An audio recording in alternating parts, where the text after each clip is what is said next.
everyone. Welcome to the North Star, a space for conversations on leadership, equity, and justice. This season, we are exploring disruption and those pivotal moments when scholars, leaders, and communities challenge systems and reimagine the future. This is a special episode because this is not a familiar voice to you right now. It's because we are flipping the script. I'm Letisha Bereola, Senior Strategist for Communications and Impact for Oberlin Center for DEI Innovation and Leadership.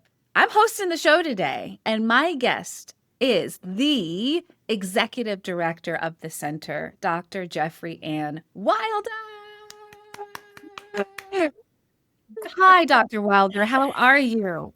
I am well. I want to dive into kind of like level set us where you are right now with your work at the center. So tell us what your day to day is like. What are some of the projects you're working on? Just drop us right into the season you're in right now.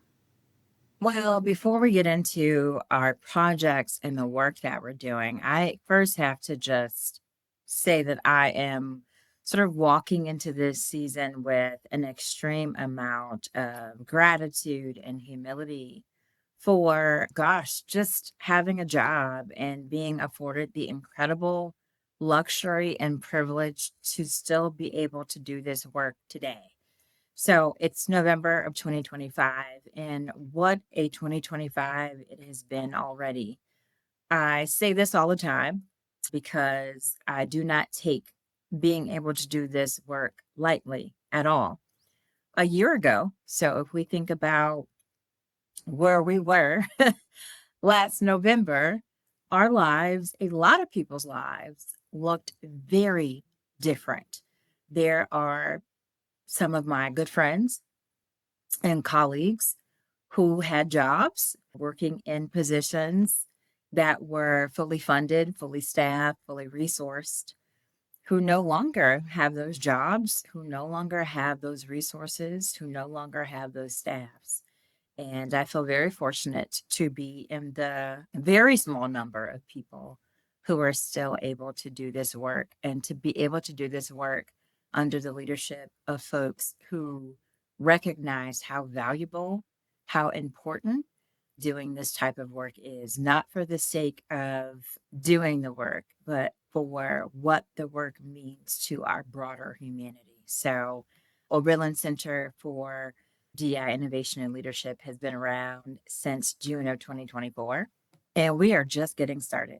We have been up to, as folks would say, some really good trouble, creating the next generation of change makers. And really, right now, the work has been about being in good conversation and really trying to convene and amplify really what's left, right? So I before we, dig a little bit deeper, I just had to say that I'm thankful, I'm appreciative, and I recognize how honored I am to be able to do this work today. What a way to answer that question. I love how reflective you are right now because for someone who's been working alongside you since the beginning, even though we still have our jobs, right? We're working in the DEI space. It doesn't mean it has been easy. No. And you've had a different set of issues remaining still in the field during this time. And we talked a little bit about that in our first interview together. Yeah. But now that we're the landscape is totally different, and who knows where it's actually going to land. Yeah. But I will say that it does feel like we've been able to take a little bit of a breath and get back to work in a more visible way. The work never ended, right? But now we're a little bit more visible. I'm curious, what did that time do for you? Getting the job, very soon after that, DEI began to be dismantled. I mean, at the level, at academia, right? Like right where you sit. And you still had to do the work, keep your head down, do the work, keep your head down, do the work. now that we're here and we are now public with the podcast, we're doing a little activity on LinkedIn. It's interesting to hear you have so much gratitude for that time and that you're Yeah. still here, Yeah. right? So talk a little bit more about how it was to be propping up a DEI center at a time where DEI in business, academia, you name it, was being attacked and still is to an extent. It definitely felt a little odd and, to be honest, very lonely because when you think about doing this work, especially, and, so I'm a sociologist by training. I've had my PhD in sociology for, I don't know, 18 years. And I've been working in the higher ed space for, I don't know, gosh, I like to think of myself as a young kid, but I'm not. I've been working in the higher ed space for over 20 years. Been working, educating college age, and I shouldn't even say college age, working at the college level, working at the collegiate level for a couple of decades now. And so when you think about doing that kind of work, you're always doing it in some sort of community, right? So doing sociology and doing the sociology that I do, you're always doing it in community. You're doing it with others. It's public work, it's community Yeah. work, even teaching. And so this felt very different because to your left, to your right, to the center, people, programs, initiatives literally being dismantled overnight. And then the folks who are left aren't sure how long their work is going to be around. And so it's definitely quite lonely. And so it's like building something in quicksand, first of all, and building something in quicksand, in solitude, in the dark, right? So if you're thinking about doing that, but then also in doing all of that, you're building something that you do at the same time have the buy-in of your leader, the leadership at Oberlin. And so the community at Oberlin, the history of Oberlin, so you've got that connection there. But at the same time, it's still very lonely in a way. And so doing that, you still have to find a way to gather your community. And so for me, continuing to do the work, and after a while, I realized that my community I had to sort of build and sort of gather, maybe not necessarily my peers in my regional community, but I had to find peers in other places. And oddly, or maybe not necessarily oddly, but luckily enough, I found community in places that I didn't necessarily think I was going to. For me at Oberlin, I found community in the programs that I was building, right? So, for instance, we launched this Changemakers Fellowship for undergraduate students. And so, as I was building this program for students, I was also building community for myself. As we were building community partnerships, I was building community for myself. We're building this podcast, which initially started private and now is public. We're building community. And so it's been really nice to be able to create something that we were, again, initially building quietly in the dark, in quicksand, sort of in a lot of ways in solitude, where we're now being able to see a little bit of sunshine, right? Mhm. We've got some community and it's really gaining momentum and it's quite lovely. And like I said before, we're only just beginning. And what we have found is that we have emerged for other people as this North Star, which is only fitting because this is Oberlin, right? The first institution to create access and opportunity for underrepresented populations. And so in Oberlin's third generation, so Oberlin was founded in 1833, this is only fitting that in this moment now that this is how Oberlin emerges, that we are using this center as the North Star as we emerge in this very uncertain time in our lifetimes. We've never been in a space like this in our lifetimes. We're using this opportunity to emerge and find a path forward, build community, build connection, and create conversation and some sense of stability for everyone as much as we can. When you think about the work that you're doing, I know that we had to almost like level set and be like, first, let's just talk about where we came from. Like, we're Yeah. doing work now, but let's like have a moment to just honor what the last year and a half has been like.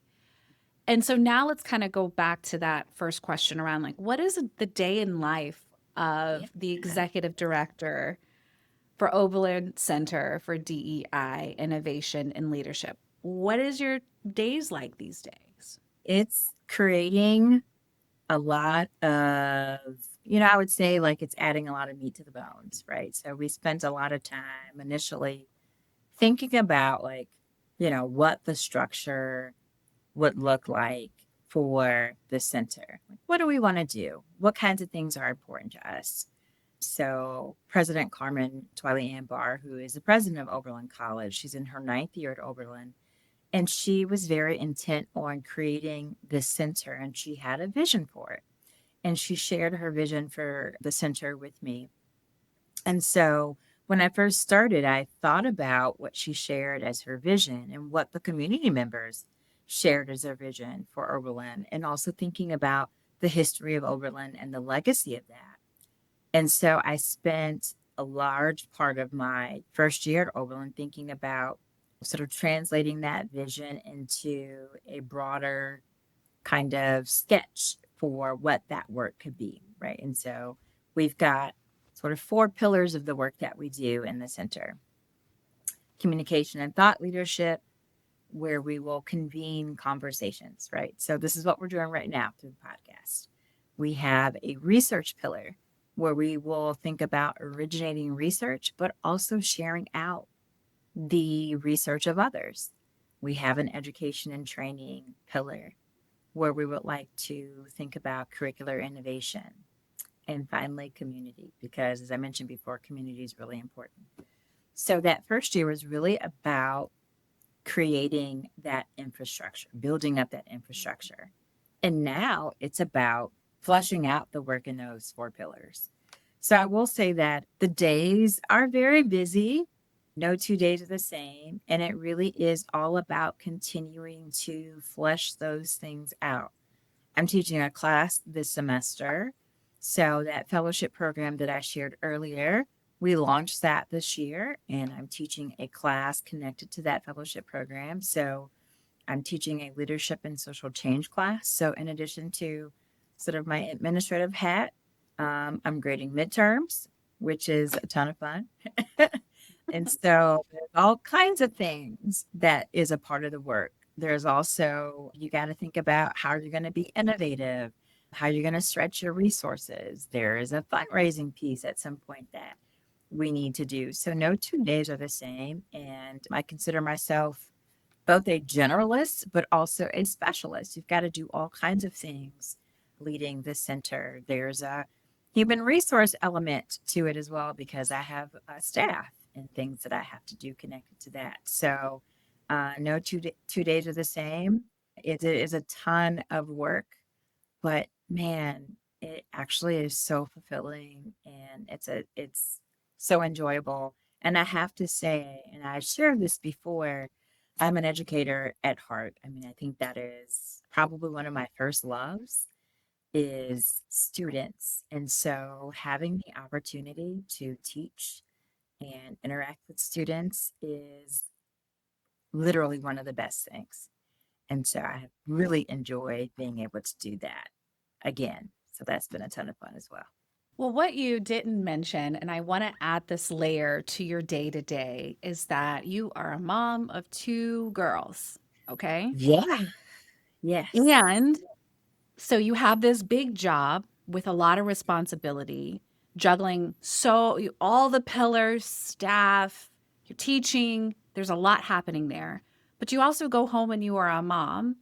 There's also a commute element to your work, right?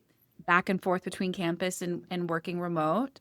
And then there's this whole human that is you that needs to be fed, slept, have some fun. So the question here is around, you represent so many of us, right? The hustle of the big job and being a mom and trying to take care of ourselves. So I'm curious, and you just recently had a birthday where I know you did some reflection. So I'm curious, what does self-care, how are you taking care of yourself in the midst of all of this? What does that look like right now?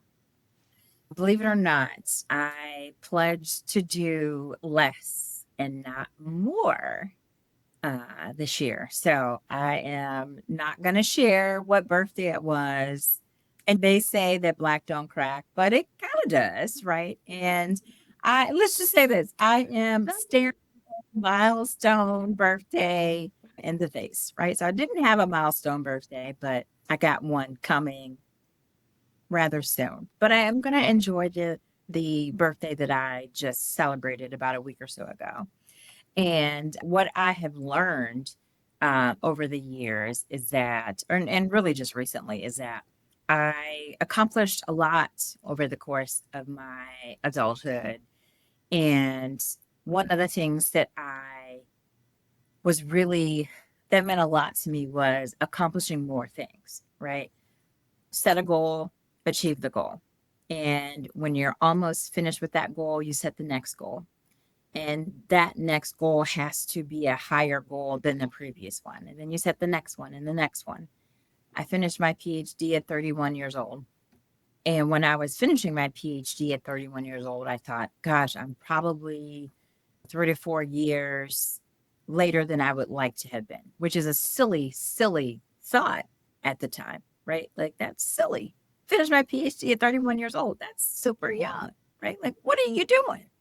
Now, I did have a lot of fun. So I do know how to have fun. And so that's always something that has been a sort of a credo of mine. You know, you work hard, you play hard.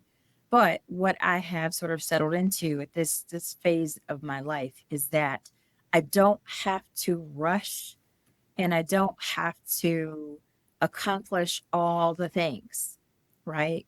Less really is more. It really, really is. And there are no timetables for me anymore. Like, I am not, like, I honestly, like, what's the next thing? I don't know. Whatever the good Lord says. Seriously, I mean, something that is an accomplishment for me at this point in my life is like getting my rest, drinking my water, minding my business. And that's so cliche, but it is so true.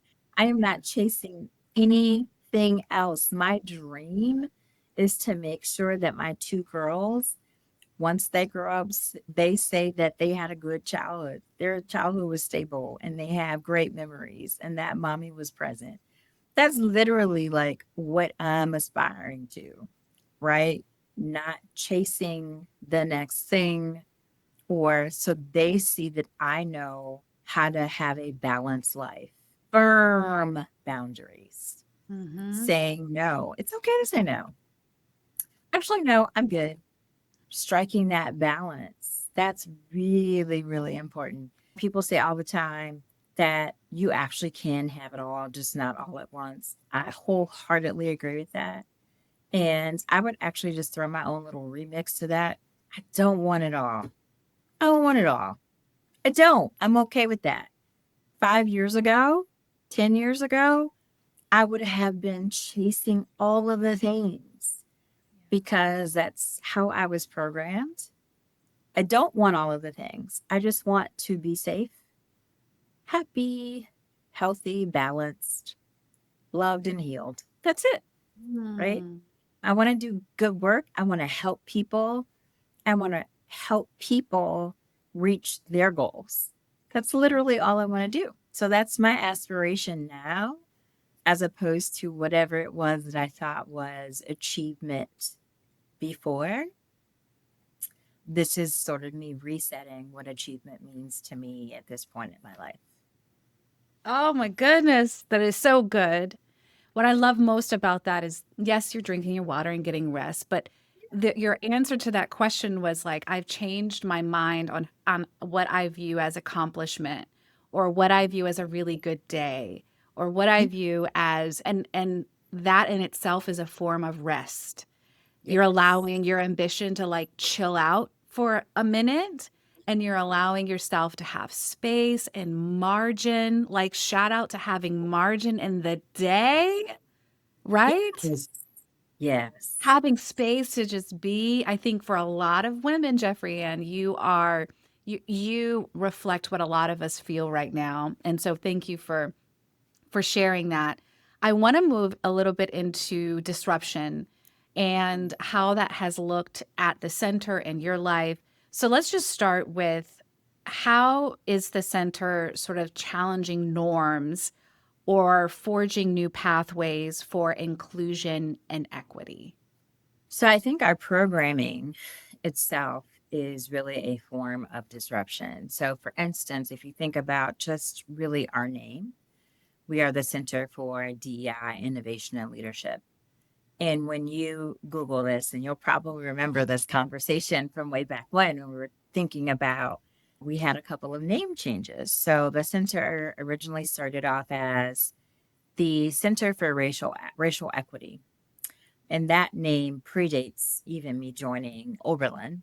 And that name changed from the Center for Racial Equity to the Center for Justice, Equity, Diversity, Inclusion, JEDI. And that was the name when I joined the center. And I decided to change that name because it was really, the thought of that was really disruption. I wanted to disrupt what people think about when they think about diversity, equity, inclusion. I wanted to sort of stretch and reach beyond typical and possibly even stereotypical thoughts of what a center like this is about and what a center like this can do. Because too often people think about justice, equity, diversity, inclusion, and all of the quote unquote alphabet soup as being very exclusionary and very limiting. And that's everything that we're not. This center is about really all of humanity, right? And we really are about ensuring that we really amplify all of human difference, right? I mean, really, that's what we're about. Oberlin, as I mentioned before, Oberlin's history is really centered on access and opportunity, specifically as it relates to the education of women and folks of color. And so, rooted within that is also rooted in the history of the center. And so, we're going to lead with the spirit of access and opportunity as it specifically relates to racial equity. But we don't want to stop there. That's where we start. That's not where we end, right? We want to start with racial equity, but we end with humanity, right? We end with all of human difference. And so when thinking about what our name could be, we thought about, how do we make this as broad-based as possible, but equally attentive to humanity and all of human difference, right?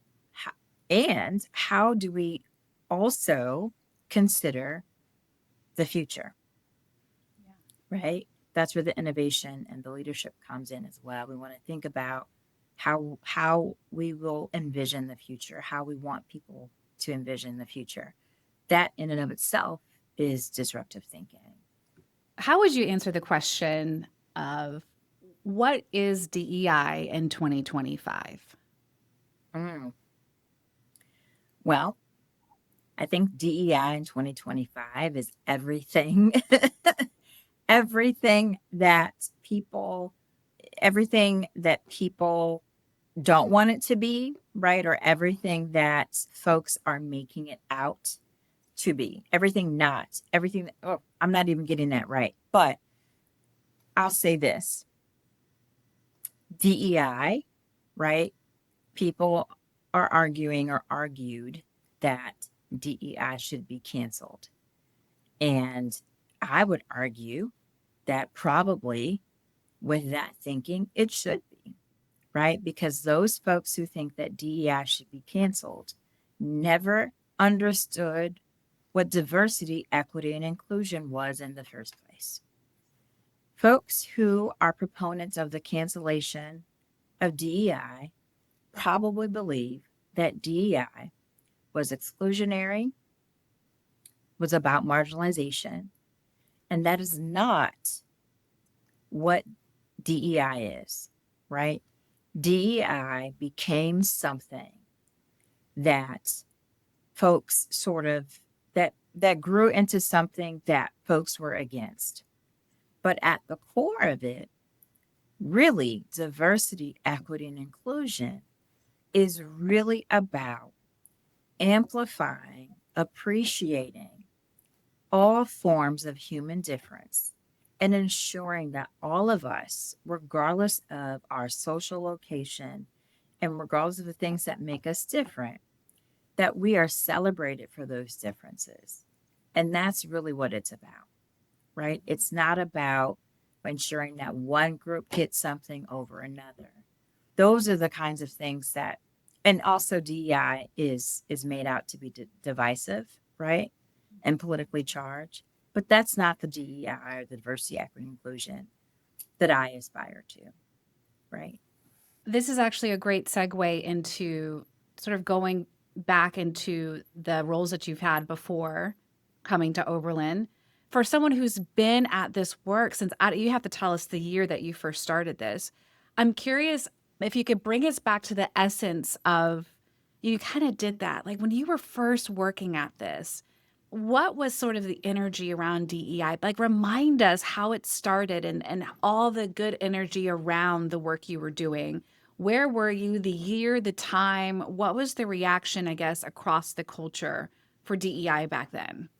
I've been doing DEI so long, it wasn't even called DEI back then, right? So that's how long I've been doing that. So my very first job that was sort of in the space was back in 2001, actually here in the Cleveland area. I worked at Baldwin Wallace College, which is now Baldwin Wallace University. I worked in admissions and I was an admissions counselor. And part of my role was to do multicultural recruitment. And so at the time, and I had just finished my master's degree in sociology at Cleveland State University. And so at the time, my role was to recruitment efforts for the college, but there was this focus on the recruitment of underrepresented students or multicultural students. And that was the terminology used at the time. So I did that for a couple of years. And then I transitioned for the same school into a role that was titled the Director of Multicultural Student Support Services. So at that time, it was multicultural. They had multicultural affairs, right? So I was the Director of Multicultural Student Support Services. And I think that was in 2003. And that was housed in the Student Affairs Division. And I had all of the what we would call the identity-based groups now. I had all of the identity-based student groups sort of under my portfolio. And I was the advisor for all of the identity-based groups, the Black Student Association, the Latino Student Association, the People of Color United group. I had all of those groups, and that was my job, was to ensure that those student-based identity groups had all the support services that they need. At that time, I decided that even though I really enjoyed working with those students, I wanted to be on the academic side. So I went back to pursue my PhD. And so at that point, I left Cleveland and moved to Florida to pursue my doctoral studies. And so from there, I did my PhD, studied for 4 years and finished that. Then I moved into a faculty position at the University of North Florida. While I was at the University of North Florida and in my faculty role, I was there for 10 years. I ended up doing some work at UNF, and it was a service, sort of volunteer capacity. But while at UNF, I served as the associate chair for 2 years and then the chair of the President's Commission it was a commission on diversity and inclusion. So it was maybe a 60 member organization around diversity and inclusion. So I did that for 4 years as a leadership role, and I was a founding member of that organization. So I served in that capacity for probably, I don't know, maybe 6 years. And then after that, I launched a center or an institute at the University of North Florida, the Institute for the Study of Race and Ethnic Relations. I did that for 4 years. And then I moved into another capacity at the University of Colorado Boulder, another DEI facing role. So I've done a lot and held a couple other positions in the DEI space. So I've been working in DEI facing roles since 2001. So for a really, really long time doing this work. And so when I said earlier, it really is about amplifying the voices and experiences of underrepresented groups, and also really about ensuring that human difference, right? It's about ensuring that human difference is front and center, not about pitting one group against the other. It's really what it's about.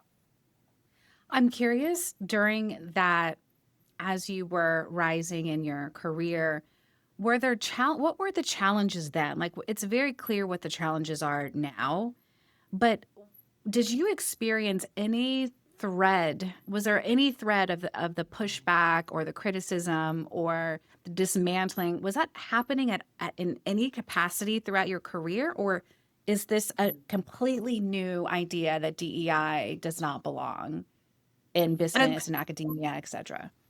I think there was a hint of those challenges that we saw when I was living in the state of Florida. So we started to see that happen with those challenges, the threat to those challenges with statewide sort of pushback against diversity, equity, inclusion at the state institutions, at the public institutions in the state of Florida, right?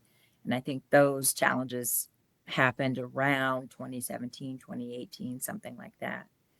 But, prior to that, I don't think we've seen the level of statewide and federal policy challenges that Mm-hmm. we are currently seeing. And so this is the newness to it. Mm-hmm.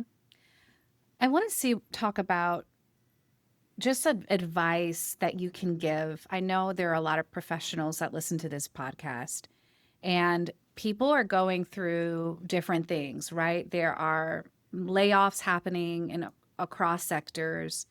There's uncertainty around, just we'll say, the economy, and leaders, I feel like, especially have an extra burden now because of just the state of the world. Let's just put it all in that pile. What advice would you offer people who are still seeking to build, making an impact, people who are still trying to be effective at their jobs and their work?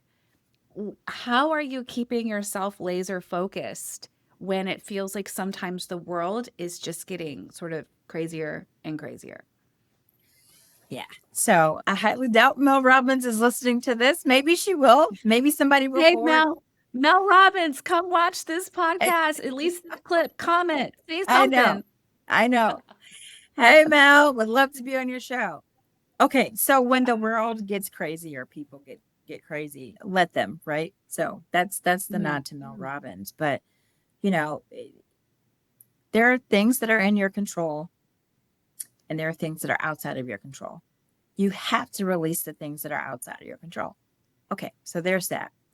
The other thing that I would say is I learned early on in my career that I needed mentors and coaches and sponsors to lean on those folks, right? So make sure that folks are identifying not one person, because one person can't be your everything, right? identify a group of mentors, peers, sponsors, coaches who can give you that feedback and guidance. The other piece is translate, translate, translate. Think about your skill set and learn how to translate that skill set into something else, right? We've seen higher ed shift and morph and change, and to a certain extent, it probably is shifting and changing and probably won't change back for the foreseeable future. So think about what skills you have that can shift into something else, right? Think about that. Don't be afraid to be an early adopter of technology. I have always been an early adopter of things, and I'm not talking specifically about AI, but all kinds of technology, right? Innovate. It's okay to do that. Upskill as much as you can. Take advantage of that. And gosh, as a woman and as a woman of color, I have always thought about ways in which I can translate what I know. I'm an expert now, right? There are a lot of things that I can monetize myself as a business person.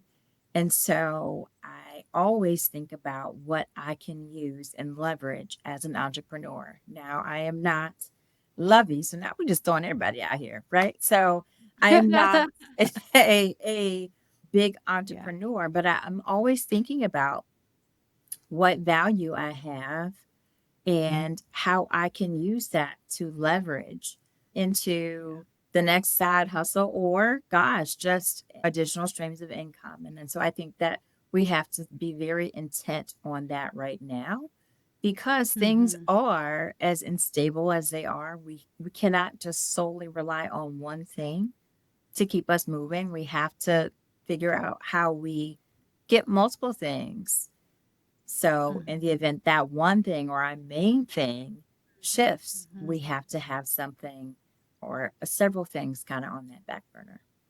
And I love how you say that, not out of fear, because there is a lot of conversation right now around you got to have a plan B, a plan C. But I love how, like the calmness that you have about that, around Mhm. just you look at it more as leveraging your skill set. You're an expert. It's like it's very positive how you see that. Well, then I can have an entrepreneurial spirit about my skills, and there's no fear, and I don't sense a lot of fear like you gotta have side hustle, make sure you have a number two, make sure you're saving. It's more like, no, look at the gifts that you have, look That's at the right. margin that you may have too, and figure out how you can move into monetization, side hustle, business, whatever you want to name it. I appreciate that. Now we're going to move into rapid fire questions. Are you ready?